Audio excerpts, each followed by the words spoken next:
In the Covenant of the Holy Child Jesus, at Mayfield in Sussex, is a pair of tongs, which tradition claims was the property of the great Saxon churchman St. Dunstan. Tradition must be wrong in this case, because though the monastery stands on the site of Mayfield Palace, where Dunstan lived when he was the Archbishop of Canterbury, the tongs were certainly not made before the 13th century, 300 years after his death.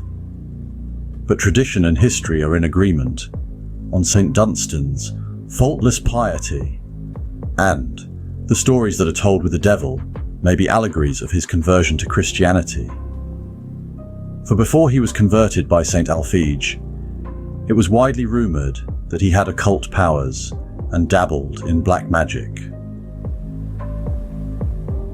According to the best-known story about him, he worked for a time as a blacksmith in Mayfield while spreading the message of the Gospels. One day the devil became so enraged by this that he disguised himself as a beautiful young woman and set about seducing him.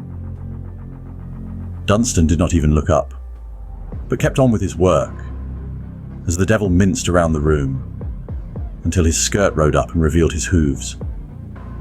Calmly, St. Dunstan took a pair of red-hot tongs from the blazing forge, the same tongs that are now in the monastery, and clamped them on the devil's nose. The devil's screams as he flew out of the forge could be heard up to 3 miles away, and as he raced across the sky, he saw the springs of Tunbridge wells swoop down on them and submerged his nose in the water.